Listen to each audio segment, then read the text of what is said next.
diagnosing what's going on inside an animal, especially a really big one like a horse or a cow, well, it can feel like you're just fumbling in the dark sometimes. They can't tell you what's wrong. And honestly, a lot of the tools we rely on for, say, dogs and cats, they just don't give us the clear picture we need for a 1,000-pound patient. So today, we're doing a deep dive into a really crucial enzyme. It's a bit of a game changer for understanding liver health in veterinary medicine, sorbitol dehydrogenase, or SDH. Our mission here is to unpack how SDH basically acts as a diagnostic shortcut for acute liver problems, why it's kind of a big deal, and what you, listening in, really need to know to get why it's so significant. We've been digging through quite a bit of research, clinical notes, pulling out the most important bits for you. Yeah, and what's really interesting about SDH is how it stands out. It's highly specific for acute liver injury, especially in those large animals, horses, cattle. Its unique properties really make it indispensable. It just gives clinicians a much clearer, much faster idea of what's happening inside the liver. Okay, let's set the scene then.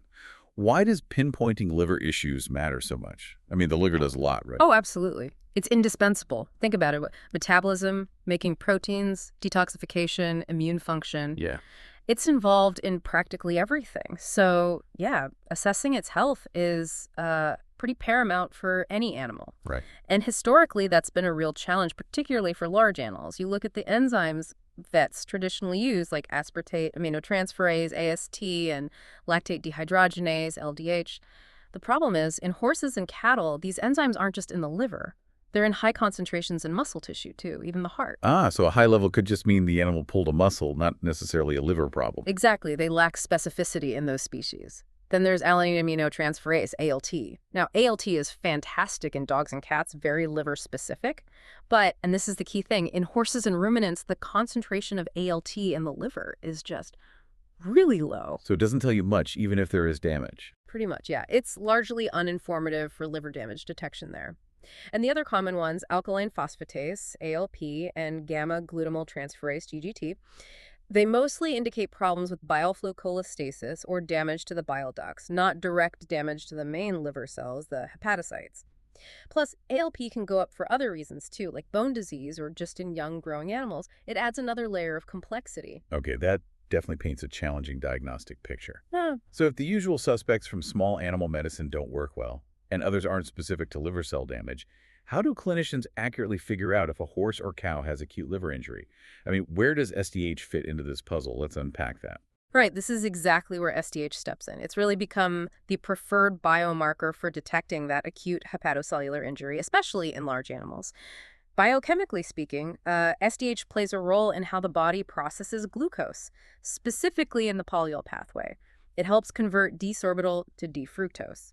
Now, while it's technically found in various tissues, its highest concentrations by far are in the liver cells, the hepatocytes. There's also some in the kidney and seminal vesicles, but crucially, any SDH activity we measure in the blood serum, it's considered to come exclusively from those liver cells. Exclusively. That sounds incredibly specific. It is highly specific for liver disease across all the species where we routinely measure it. And that's why it's the enzyme of choice for horses and cattle, precisely because ALT levels are too low to be useful, and AST and LDH just aren't specific enough in those animals. It neatly fills that diagnostic gap we were just talking about. Okay, specificity is huge. But you mentioned something about how quickly it disappears. That sounds like another major advantage. You said its half-life is incredibly short. That's right, remarkably short. We're talking hours, maybe around 4 hours in some reports, generally less than 12 hours. Wow.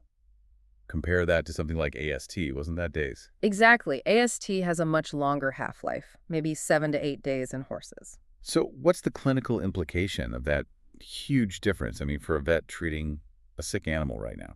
It's a game changer for monitoring. SDH levels shoot up fast, usually within 24 hours of the liver being injured, but they also drop back down quickly, perhaps within 4 or 5 days after the insult stops. This gives you a much more sort of real-time assessment of what's happening. Is the damage ongoing? Is it resolving? You can track that much more closely than with enzymes that hang around for days or weeks.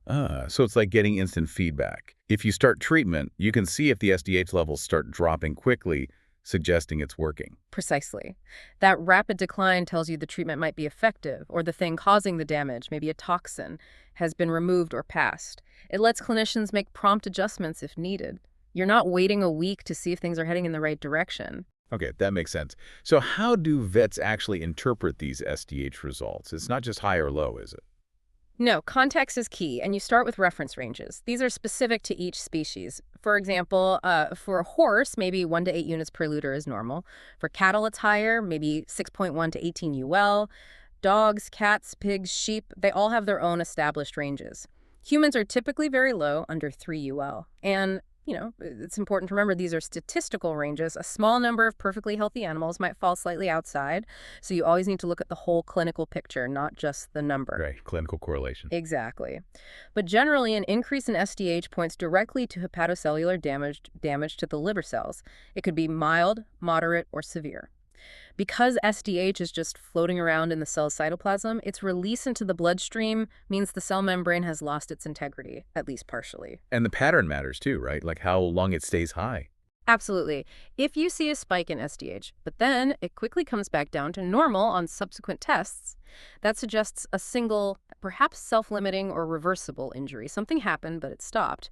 But if the SDH activity stays high or even keeps climbing on repeat tests, that tells you the injury is ongoing or there's active necrosis, cell death happening. So that dynamic monitoring is crucial then. It really is. If the levels are normalizing quickly, great. Maybe the treatment's working or the cause is gone. If they stay stubbornly high, you need to dig deeper, maybe change your treatment plan. And you look at it alongside other markers too. For instance, high SDH with high AST suggests acute or ongoing liver cell injury. But let's say you do serial tests. If you see AST is still high, but the SDH is coming down or is already normal, that suggests the initial insult, the thing that caused the damage, has probably stopped, even though the AST is still elevated from the earlier damage because it lasts longer. That's really insightful, putting those different half-lives together. Okay, let's connect the lab results back to the animal itself. If those SDH numbers are flashing warning signs, what kind of physical things might a vet or owner actually see in the animal? Yeah, good question. When SDH indicates significant liver damage, you might see clinical signs like icterus, that's jaundice, a yellowing of the skin, gums, eyes, or just, poor overall body condition, weight loss. You might find bilirubin in the urine, that's bilirubinuria. In severe cases, you can get neurologic signs, confusion, circling, head pressing, that's hepatic encephalopathy, basically toxins building up because the liver isn't clearing them. Other signs could be photosensitization, where the skin becomes really sensitive to sunlight, or maybe a fever. And you need a lot of damage before you see those signs. Right. That's a critical point. Often you won't see clear signs of liver failure until something like 75% or more of the liver's functional capacity is lost, which really underscores why an early sensitive marker like SDH is so valuable. It can pick up damage long before the animal looks overtly sick. You might also see other clues on blood work, like maybe changes in white blood cells, or low blood sugar, or BUN in really late-stage disease, or high triglycerides if there's fatty liver. So a huge range of potential causes can make SDH go up. Can you walk us through some of the main culprits? Sure, we can broadly categorize them into primary liver diseases and then situations where the liver damage is secondary to something else happening systemically. For primary hepatic diseases, infections are common. In horses, we see viruses like equine parvovirus hepatitis or non-primate hepatovirus. Bacterial infections can also ascend from the gut and cause hepatitis. Toxins are a major category. Certain plants contain pyrrolizidine alkaloids. These are nasty hepatotoxins. Others like Alsec clover or panicum grasses can cause problems too. And you said toxins are especially common in cattle. Yes, in cattle, toxic insults are actually the most common cause of acute liver disease and failure. It's a big issue. We also have to consider drug-induced liver injury, DLI. A surprising number of common drugs can potentially cause liver damage in susceptible animals.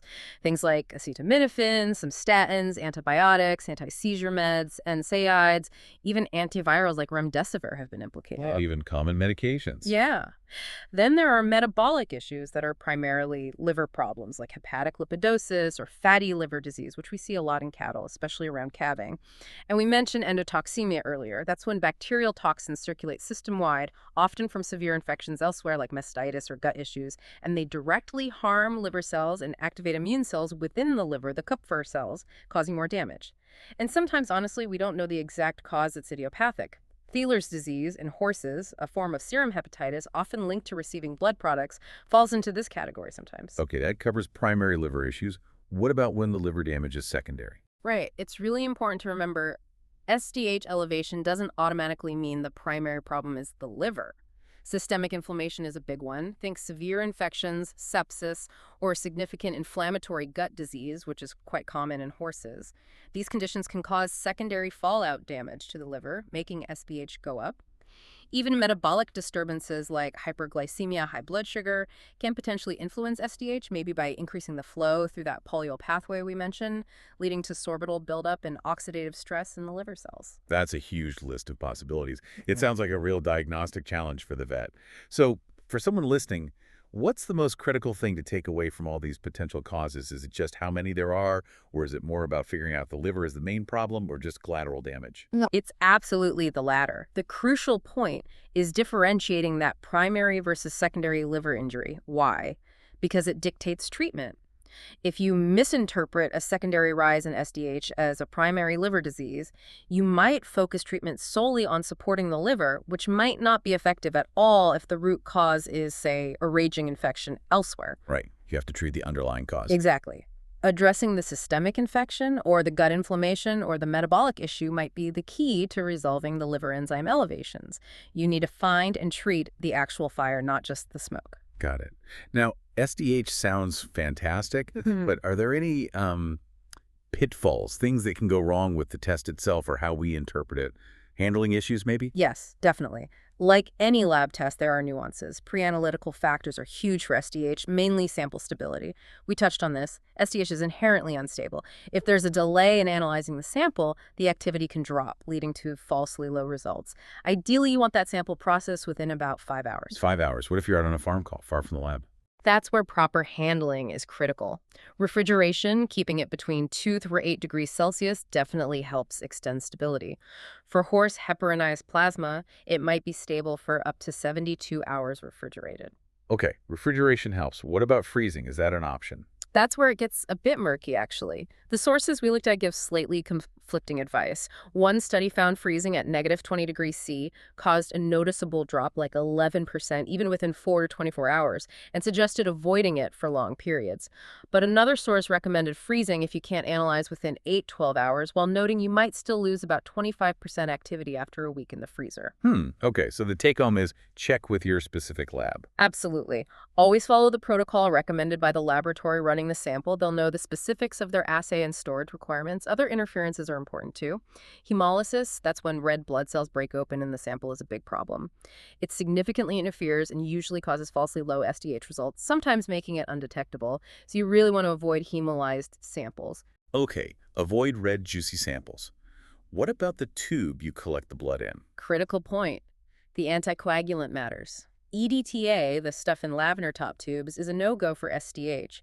EDTA works by chelating calcium and other ions, including zinc, and SDH is a zinc-dependent enzyme. So if you use EDTA, it pulls out the zinc, inactivates the enzyme, and gives you falsely low readings. So no purple tubs for SDH. What should be used? Heparin is the recommended anticoagulant. So usually a green top tube for plasma or a red top tube if you're collecting serum, allowing it to clot first. And finally, just to reiterate, certain drugs and non-hepatic conditions can muddy the waters. We mentioned hyperglycemia potentially raising SDH, and drug-induced liver injury is always a possibility with many medications. Plus, other systemic issues like heart failure or severe sepsis can sometimes cause liver enzyme elevations, though maybe not always SDH specifically. Right. So the bottom line for you, the listener, is that you can't just look at an SDH number in isolation. It has to be interpreted alongside the animal's history, any medications they're on, their clinical signs, and other diagnostic tests. It's about building the complete picture to figure out the true underlying cause and avoid jumping to the wrong conclusion. Precisely. Context is everything. So where's this all heading? What's the future look like for SDH and liver diagnostics? Well, the good news is there's been real progress, that instability issue we talked about. While still a factor to manage, assay manufacturers have made significant improvements. Better packaging, better formulations mean the assays themselves are now considered very stable compared to older methods. This makes routine testing much more practical. And automation helps too, I imagine. Definitely. SDH assays are now compatible with most standard automated chemistry analyzers found in labs. That boosts efficiency, makes it more accessible, reduces turnaround time. Plus, these modern assays often have a wide linear range, meaning they can accurately measure very low and very high levels without needing lots of dilutions or repeat tests, which also streamlines things. Research is ongoing too. People are looking at whether SDH can help pinpoint specific types of liver injury even more precisely, like differentiating drug-induced injury from, say, viral hepatitis, where maybe ALT or AST aren't as helpful. And studies have also confirmed things like SDH levels generally aren't significantly affected by just the animal's age or sex, which simplifies interpretation a bit. So, expert, what's really exciting here, it feels like we're moving beyond just a simple yes-no for liver damage towards something more. Predictive, maybe? How does FDH fit into that bigger picture? I think the excitement lies in moving towards a more nuanced understanding. The future is likely in integrating SDH with other biomarkers. Think multi-marker panels. You'd have SDH telling you about acute cell injury, maybe combined with novel markers that specifically indicate inflammation or fibrosis scarring or issues with specific metabolic pathways in the liver. This offers a much richer picture and could potentially replace the need for invasive liver biopsies in many cases, which is safer and easier to repeat for monitoring. So yes, it allows for a more precise, predictive assessment. We move from just saying liver damage is present towards understanding the type and stage of damage, which can then guide more personalized, targeted treatments. It's a big step forward for veterinary medicine. That sounds incredibly promising. Okay, let's quickly recap the main points of our deep dive. Sorbitol dehydrogenase, SDH. It's really an indispensable tool, isn't it? Highly specific, very sensitive for acute liver cell injury, especially in large animals where other enzymes fall short. It gives those rapid, almost real-time insights because of its short half-life, a huge advantage. Absolutely. And the key takeaways for using it effectively are prompt sample handling. Watch that stability. Avoid hemolysis. Use the right anticoagulant, which is heparin, not EDTA. And as we've stressed, always interpret the results within the full clinical context. History, signs, other tests, put it all together. Right. Now, for a final thought to leave you with, imagine a future where diagnosing acute liver injury, maybe even out on a farm miles from anywhere, could be as simple and fast as a quick Penside test, giving results in minutes. Think about how that kind of rapid, precise diagnostic ability could fundamentally change how we manage critical illness in animals, how quickly we could intervene and potentially improve outcomes. We hope this deep dive has been useful. Maybe think about how this idea of specific, fast-acting biomarkers could apply elsewhere in health for animals and even for us. Thanks for joining us on the Deep Dives.